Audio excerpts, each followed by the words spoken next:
Hello guys. So welcome back to DevFusion Mastery. Are you preparing for AWS Cloud or DevOps interview? If yes, then this video is for you. So today I'm going to share part 2 AWS interview question and answer along with hands-on. So if you haven't watched part 1, please check out. So without any delay, let's get started. So the sixth question is, what is the difference between EBS and instance store? So you can see both are storage option for EC2 instance, but they serve different purpose. So basically, if we talk about EBS, means elastic block storage, and it can work as a persistent storage with EC2. And in this case, data will be remain same, even though if we delete instance, it's like totally based on the configuration. And like we can take a snapshot for this EBS, and we can detach and attach with different EC2. But if we talk about instance store, so this is like a temporary storage. If we lose the instance, means all data will be lost in instance store, and the high, like, it can provide a very high input and output performance. So how we can achieve it, I will discuss with um, in hands-on. So if we talk about real-time use case, you can see for EBS, we can use as a database for the application hosting, and we can import some data. We can use as a disk. But if we talk about instance store, we can use for cache, temporary files, and scratch data. So if we talk about interview summary, so EBS means persistent storage, instance store means temporary storage. So let's move to the hands-on. As I already logged in to AWS account, so what we can do, we can go to volumes. Volumes means EBS volumes. Okay. So we can simply create, we can simply get EBS volume when we will create EC2 instance, and that will be we can attach and detach. Okay. But one thing, if we talk about instance store, that that part you can get it with this instance type. So there is one section, D section, okay, in instance type that can provide that instance store. Um,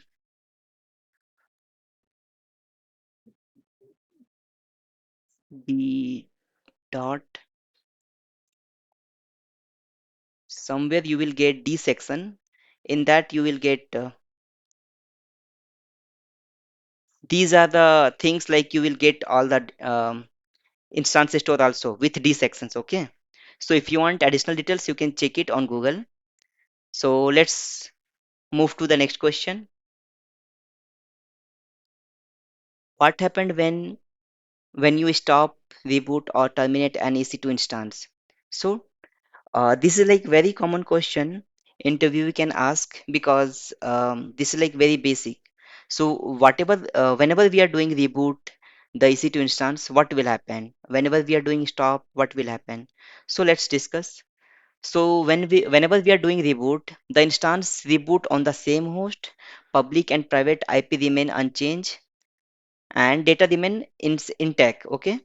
But if uh, we are just doing stop, in this case instance shutdown, EBS data remains same, but public IP change if we are not using elastic IP. Okay. And whenever we are terminating the instance deleted permanently, and attach EBS volume maybe delete or maybe not delete, it depends on the configuration. So interview tips will be like, many interviewee will ask what happened to the public IP after stopping an instance. So they may ask stopping, they may ask reboot. So in this case, you can give the answer. So the answer will be the public IP change unless the elastic IP is attached. So if you are rebooting, if you are rebooting, the IP will not change, even though if you are not using elastic IP. So let's move to the next question. What is an elastic IP and why do we use it? As I mentioned earlier in previous question, like if we are not using elastic IP, so whenever we'll stop the like EC2 instance, we'll get new IP. So it will be like not consistent. In this case, we should always use elastic IP if we are using like if we are using some kind of application. Okay, so let's discuss on this part. Elastic IP is a static public IPv4 address provided by AWS. Normally, when an EC2 instance is stopped and start, it public IP change definitely. So what we can do, how we can solve this problem using elastic IP. So using elastic IP, we'll get static public IP easily. We can do DNS mapping with the third party DNS application like GoDaddy, and you can see useful for production workload. Yeah. So if we talk about real time example, let's say customer access your application using a public IP. If instance restart and get a new IP, then application become unaccessible, right? That's the reason we should use elastic IP for this problem solving. Let's move to the next question. How do you connect to an EC2 instance securely? Again, this is also very important question for interview because generally they will ask about security like have you applied any security for EC2 or not. Let's say you have EC2 in private subnet, then how you can access, because in private subnet EC2 there is no public IP. So in this case we can use a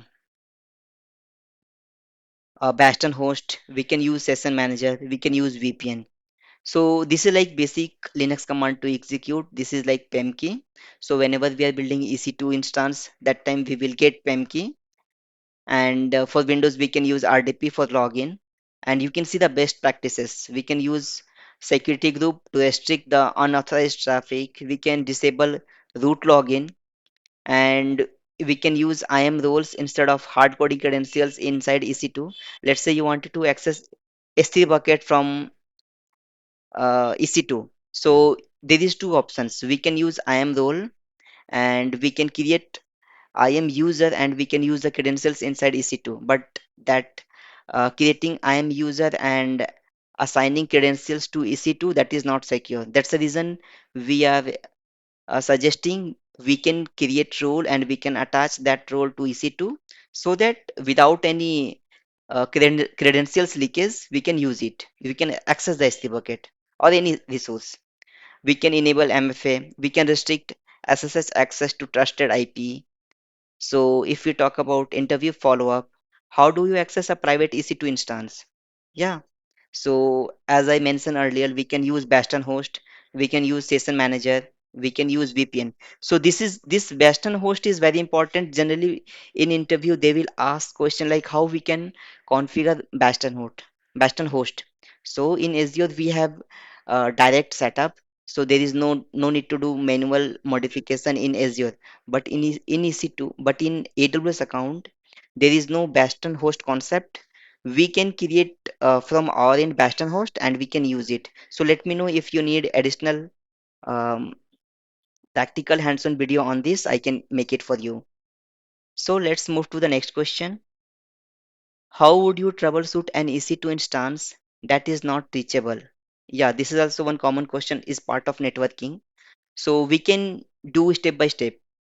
Like first step will be check EC2 instance state. Definitely, if the instance is not running, that is in hung state, then we can't access the application or access the EC2 instance. This is one step. Second things, we can check security group rules. If EC2 is running well, then we can check the security group. Let's say we are trying to access Linux. In this case, port 22 should be whitelisted in security group, and you can check the port like port 22 for Linux, port 80, port 4434 for applications, and last we can check um, NSCL rule. Basically, let's say you are trying to access one private inside private subnet EC2.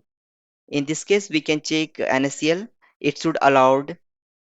Basically, by default, it should allowed, but maybe in few applications they may restrict. So we can check this part also at. Basically, we can check NSCL rule at subnet level, and then fourth can be like we can check route table whether like from source to destination we are trying to access that source is whitelisted in destination route table or not.